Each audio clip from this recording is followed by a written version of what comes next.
Greetings Indie Warriors, good to be with you again. Old Gamer Joe here with some quick gameplay impressions of Pixel Heroes Mega Byte Magic on the Nintendo Switch. Incredibly, this is a game that was actually released in 2015 on PC and is just now making its way over to Switch. Granted, you are getting a little bit of new content here, but wow, that's one heck of a wait. These impressions are based off of the first 3 hours of gameplay, so do bear that in mind, and my understanding is that this campaign is somewhere in the 15 to 20 hour range alone, so it really wouldn't be fair to label this as a review, as I've seen a lot of games over the years and they do tend to change. So with all of that said, Pixel Heroes Mega Byte Magic is an adventure RPG reminiscent of the 2D RPGs of yesteryear. You begin the game by selecting between either the campaign mode, which is the main meat of the game, or the new Switch exclusive arena mode where you can assemble various party members you've collected throughout the campaign and then take on endless waves of enemies and bosses that will get progressively more difficult. It's almost like a survival mode of sorts. For the main campaign, you do have a hero that you'll begin with, and you can select 2 additional party members. I went with a healing dwarf and a Ronin warrior. You can actually name these heroes whatever you wish as well.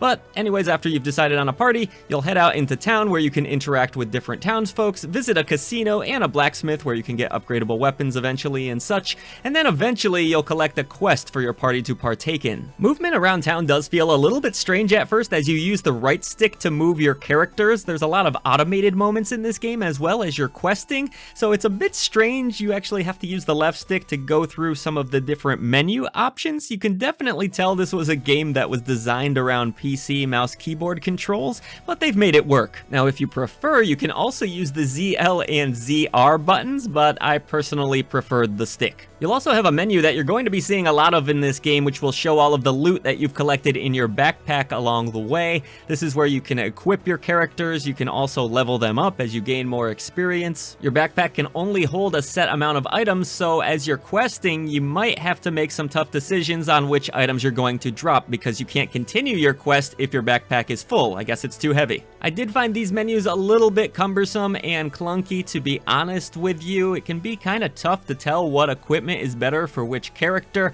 and it's also a bit odd to cycle between the different characters, again with the ZL button and then trying to juggle around with the right stick.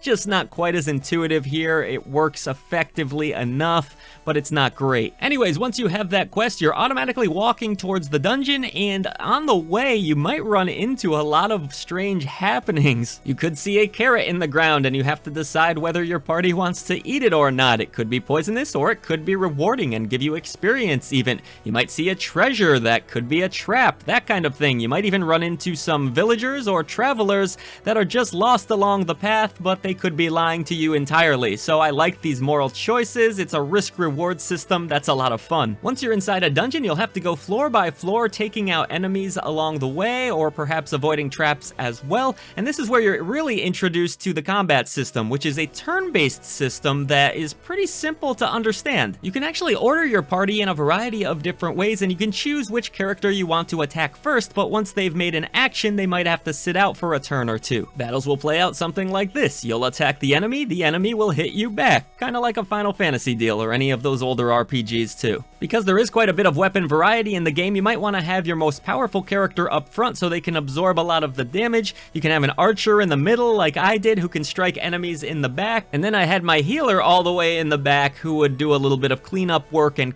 basically try to keep everyone alive. Also, when you've finished a battle, hopefully successfully, you'll collect a bunch of loot that you'll have to go through. You head right back into your menu where you can also use potions to revitalize your party and get them back on their feet as they progress forward. And that's more or less the gameplay loop of this title. You're just getting more loot, trying to get more powerful, eventually getting to a boss character that you'll take down, heading back to the town, and then getting another quest and doing it all over again. Again, that could change, but based on the first 3 hours, I've gone through 2 dungeons in more or less that same format. Visually, this is not a bad looking title. I enjoy the pixel artwork that they've used here. Very old school, of course. Lots of different enemy types that I've encountered, which all look wonderful. The menus, like I mentioned, are a bit cluttered and confusing, and the graphical look of this game doesn't really help with that. But overall, it's a solid looking title. I actually prefer the way this game sounds, though, to the way it looks. You're getting a really great chiptune NES style soundtrack here with some wonderful compositions that I truly did enjoy listening to.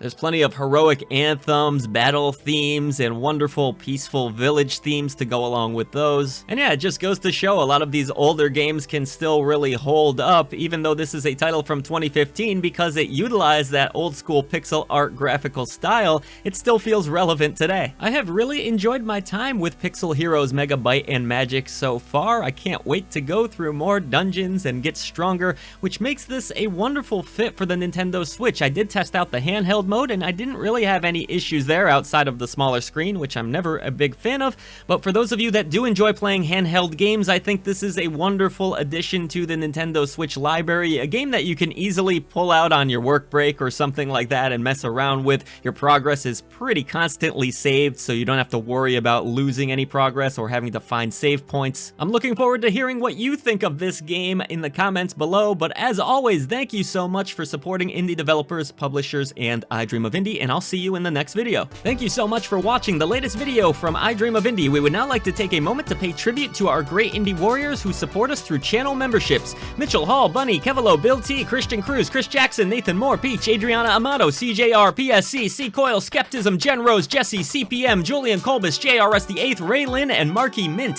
Thank you so much for all you do for independent developers, publishers, and for I Dream of Indie. Everybody else, please head down to the description box below. Let's defeat the gaming echo chamber and bring a voice to the voiceless ones in gaming.